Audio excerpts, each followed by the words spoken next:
Okay, so we've got our rail mounted. Now something I should touch on that score, I went through and explained how I need half the MOA. And the way I'm doing it is the same, is with all in, the MOA is all in the actual rail. That means that whether you're using dual rings, so you've got two-piece rings, which I prefer not to, but still a very sound way to do it. You get good quality rings and that sort of stuff. That means that I can then put on a scope here with even two-piece rings and get my full elevation out of my scope. Another way to do it, which I used to do all the time when I wasn't getting custom rings and things like that, custom rail should say, is I used to use the combination. So I would get this is a uni mount, basically it's a mono set of rings that has some angle in it. And if you look through your various manufacturers, you'll find you can get different combinations, different rings that have them. So whether it's a 15 or it's a 20 or it's a 25 or it's a 30 in your set of rings, and then you get the base, and you probably can then shop through and find what you want. You want that combination, you want the numbers to add up. In the form I used to do it was 40 in the rail and then 20 in the base. That gave me my 60. That let me use all of the Nightforce scope. But it is a choice, it's something to consider. It's in that combination thing I was speaking about. I won't get any more complicated, but that is a choice. The other thing which I'm talking about, and I've got a few different ones here, you know, and listen, brands, generally it's the normal sort of thing. They are a little bit cost orientated, so the more expensive, the better quality they tend to be. There's other things involved with cost as well, but basically your rings are a place where, well, actually all this stuff is a place where you can spend decent money. It's a good place to do things thoroughly. And my suggestion would always be to do that, to get the best quality you can, because it's looking after your scope. Good gear lasts a long time, it doesn't mar up as much, all that sort of stuff, so it's definitely worthwhile spending money. But these are different ones. These are a couple of 40 mils rings, which I'll get into that in a second. I prefer the mono ring in whatever form you're using it, simply because it basically is another structure that's helping protect the scope. I like the fact of the structural engineering side of it. It has a thing that combines itself. It means that you largely, although they're not always perfect, they are always pretty close to perfect in the way of not needing to lap them and that sort of stuff, because this is machined out as a unit, which means everything is dead straight. It means that when you clamp it onto your scope, you haven't got any lapping or any centering, and you're also helping protect. It's working as one unit. It's bolting to a mono rail, it's a mono set of rings, and it's bolting to a mono scope, or it's one scope. So I like the structural integrity of that way of doing things. Doesn't mean that you can't get good dual piece rings. It is just my preference, and especially when it's going bang and all the movement that goes on in that sort of format with things, the stronger it can be, the better. It still wants to be flexible so it doesn't break stuff, but to be combined in its structure, I think is a very good idea. A lot of them, and I suppose another thing I'll touch into, something I'm not going to do set up in the way I like to now, but is in the scope level. So a lot of your mono bases, well, a lot of bases nowadays have your little scope level in them. It's quite a nice little feature on the bottom of it to have that little scope level there, but it's not a necessity by any means, and there's various ways of doing that. This is what I tend to run now. The Vortex optics are nice big bubble level, and I tend to like bubble levels rather than the ceramic ball. Yes, in really high aggressive situations that bubble can split. Generally the good ones that doesn't happen, and they're just very fast. They're not as slow and not far more responsive, and with a good eye and being able to see properly, you can get these super accurate. Less than 1 degree you can actually discernibly see in a bubble if you've got it set up properly. Anyway, let's get back to what we're actually talking about. I prefer the one piece, and the combination is what's relevant. In another format, and the reason I've actually gone to the 60 MOA rail is because what I like to do is what I have here. I like to do this as an air attack base. the rectangle or whatever it is, is the Brill brand name. I call them the Aerotakis because what they're called. What they actually are is a mono base, so it's a mono set of rings that bolt on here, but it's an adjustable base. There's a little cam here, you undo 2 bolts, and you can move this little cam to go from 0 to 10 to 20 to 30 to 40 to 50, 60, 70 of actually canting the scope further forward with this little adjustment here. It means in setting a scope up properly as I want to for ELR, keep in mind what I'm talking about. So I'm after as much internal, well actually elevation adjustment as possible.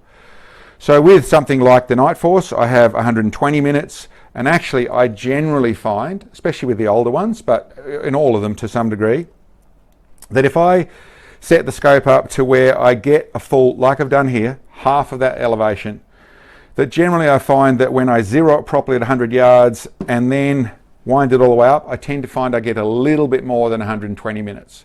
Sometimes it's 122, sometimes it's 130. But it means, generally, most of mine are around 125 to 130 is what I actually end up with.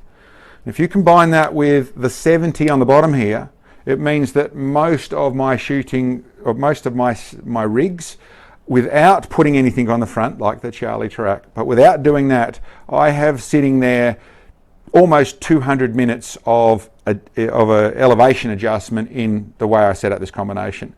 That's what I'm up to. And that moves into this other place, which is in actual fact the likes of the, well I suppose, the Valdata here. Great scope, really well set up, first focal plane, but very fine reticle, and good power, up to 30 power, actually has 150 minutes of internal elevation, so, you know, awesome. And in a lot of ways, really good. One of the features that has to create some, or one of the designs in this that has the ability to create those features is the 40mm tube. So that's a really good thing, except it has a little Achilles heel to it. And that is that you can't get all your all items to go. Not everyone does a set of rings to suit with this thing. The other bit that I was talking about is the bubble level. I have to order a special bubble level, which you can get them, and I haven't got it here for you, so I'm not going to set up the bubble level today that I normally would. I've got that coming, but it's actually getting those other items for it. That moves into what I'm actually talking about, is this unit here, which is the Aerotak. Like I said, it's got the adjustable cam on it type thing. But what I've done with this one is I've made my own, or I've bought a 36mm one of these, and then I've made some different caps for them and machined out the center of this to be able to run this. So I'm mounting it up. That's the job I had to do, so that's the reason I chose to do this video. But I also want to explain that. Don't want people saying, where do you get that 40mm Aerotak? Well, I built it. Not something I'm looking at selling. It's not a product. I suppose if people really wanted these CNC caps, I've CNC'd these so I could reproduce the caps, but you'd have to get someone who's competent to be able to machine out the Aerotak to do it. It is a doable thing. I've got it in my hand here, but you'd have to go through that process. But that's what I'm actually up to here, and it's one of the features of not just a 40mm, it's also a 35mm and a 36mm, two of the less commonly supported sizes of tubes, which is something that you should consider when you're looking at buying a scope and you're trying to bolt it all together, all the bits and pieces, for all the wonderful features. Make sure that those sort of things are covered with the other items that you want to put together in a combination. 30mm, 34mm, really, really common. The 35s and 36, you can get all sorts of stuff for them, but you can't get all the sorts of stuff for them. So just a bit of research there. Anyway, let's get back to this little job here. I prefer a mono base, a single base, so that's what I'm actually going to use. That's what I'm setting up here. It generally means that we're not going to be sliding our scope backwards and forwards inside here. You'll see that there's not really room for that to fit. We're going to be, and you generally can because they are a compact unit, means that they can actually bolt to the rail and you can move them up and back the rail to get your eye relief right. And it also means they're a little bit more flexible at unbolting and bolting back on. but that's just something that you can do it with two pieces as well. But anyway, that's what those are. They also tend to have nice big bolt down clamps like these ones here, which this is all a very strong structure. This is set up to where they've got maximum tensions in the 10 and 12 Newton meters, so we're over 100 inch-pounds. I don't tend to go above about 65 when I use them, but that's where you can go. I should quickly mention there's another option in the mono stuff, and that is your quick release systems on the side of it. I've only got one of these with the quick release on it. And there's a really nice feature to the quick release in the way of being able to clip on quickly and off quickly, that side of things. So it's a nice feature, but there is a little thing to think about with it. When I speak to scope manufacturers, and especially the warranty department side of things, these are one of the very common reasons that a scope is sent in, where a scope's been dropped. And what that's about, I presume, these set up properly, work perfectly, don't have any issues. But they are a bit that can be bolted on, and it sort of encourages you to be pulling it off and putting it back on and that sort of stuff.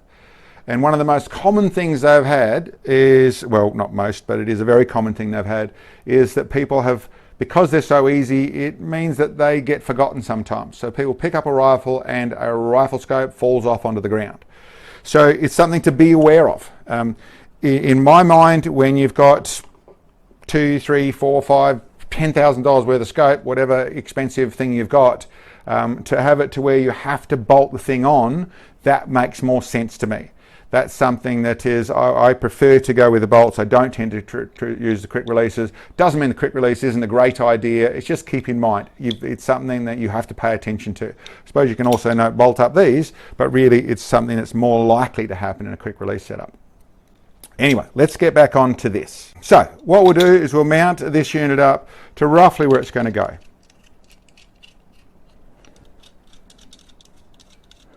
Put him on here. As I've just had that little conversation about making sure you do it up. It's a good idea to nip these up. You don't need to go to full tension, but nip these up. That's just up to 25 inch-pounds for this moment. We're probably going to be moving that, but they're on, they're down properly, and they're there. Now we'll go through and take these custom caps off.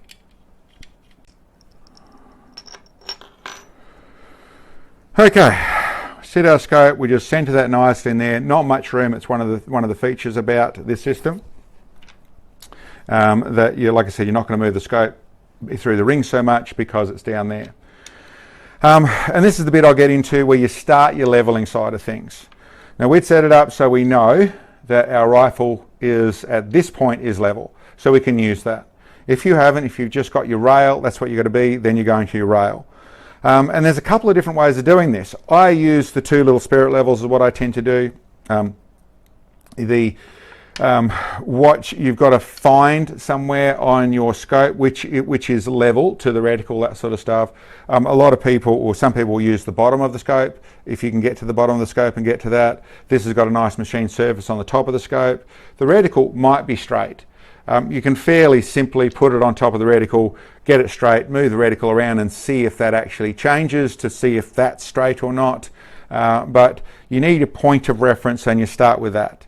Another thing you can do, which I don't, but I was speaking to someone recently and this is the way they do it, or teach people to do it, is with some straight edges.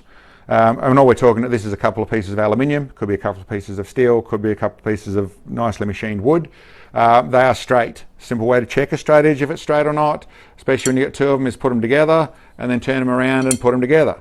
You'll see if there's a bow in there, you can see these are nice and straight, machined aluminium, and the type of thing you can probably find at your local hardware. The way you use the two straight edges is that if you can then position them in a place on your rifle, the likes of if you position, get that to where it's level there, you can actually see, feel, so that's level there, and then go to the flat place on your scope, and then you can actually visually see, I'll take them out of there so we can see what I'm talking about,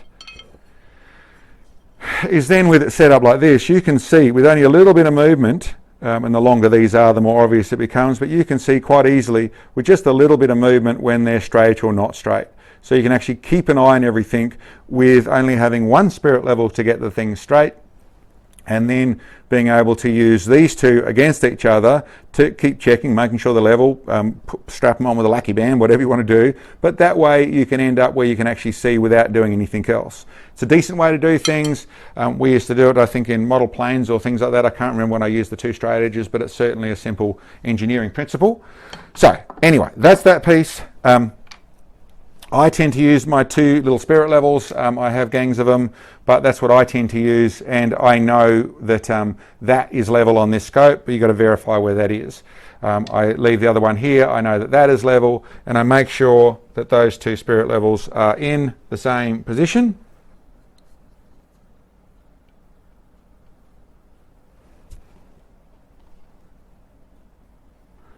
Yep, perfectly. So that's what I do. Next thing I do, put the caps on. No Loctite or anything on rings. Don't need to do that in this sort of situation. You're running to the manufacturer's specifications in the way of the torque sets. These ones are going to be at 20 inch-pounds, but I position on there. These are nice tight fitting caps. I push them down neatly, so I've got that started, and then I'll start to run down.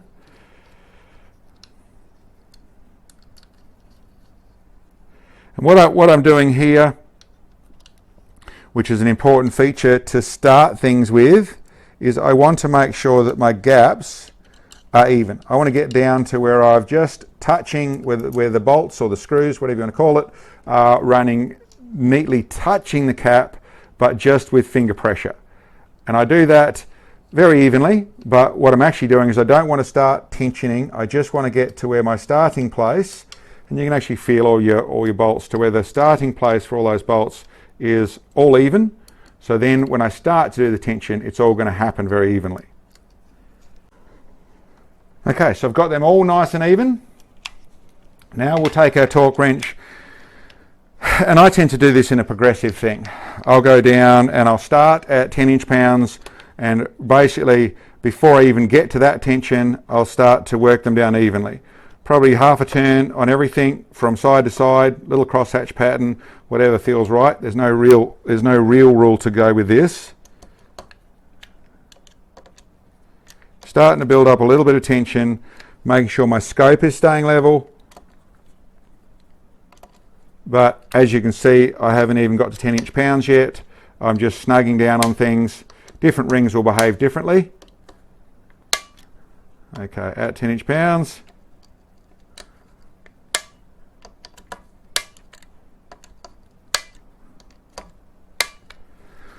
Beautiful. 15. This is definitely a place of actually fitting your scope, where spending that little bit of extra time to make sure that things are working neatly and evenly and your scope is staying nice and level. It's a very valuable time. Now, this is generally where I stop and do another process. Now, you can do this in a couple of different ways. You could keep tensioning it down. You're going to work out your eye relief next to make sure that's right. But there's another thing that I prefer to do at this moment, and that is I actually want to check my reticle and make sure that scope is as straight as it can be. Now, you can go to the range and check off something straight at the range and that sort of stuff, so you can keep on going to where you start to shoot it. I'd prefer to tension this down as few times as possible. What I use is a piece of string. Well, it's actually a piece of string and a weight. I set up a plumb bob. So I want to basically mount somewhere, whether it's somewhere in the house or it's somewhere in the front yard or it's hanging off the gutter or if it's off a curtain line or curtain rail or whatever it is. I basically hang off a piece of string which I can get to actually at a distance where I can see it clearly in the reticle.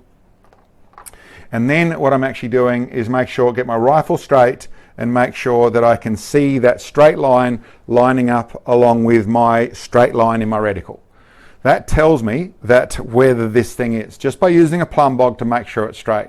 If I've got to move it, then I can move it now. I just loosen it off and loosen it right off, get it down, work it back down and get it straight. But spend the time to get that scope straight at this stage. Because we're going to adjust anything in eye relief with moving it backwards and forwards on the rail. The rail's not going to change, although it never hurts to check afterwards. It's not going to change the position. So getting it straight in these rings is the most important feature at this moment. So the plumb bob is the feature that I would use. But we'll do that. I'll show you an image of that, and we'll move forward. Now I should say, I've done things exactly the way I do things for this sort of base and this sort of setup. If you were running dual rings and you're going to be moving your scope backwards and forwards inside of those rings to get your eye relief, then this process should be done at that stage. Just when you've got your rings on and you've just sat them down, so you haven't nipped them, you've just got them finger tight, then you would do your eye relief settings. What you do in that situation is put it in the format you're going to use it. So if you're shooting from a bench, be at the bench. If you're shooting offhand, be offhand. If you're shooting prone, be prone.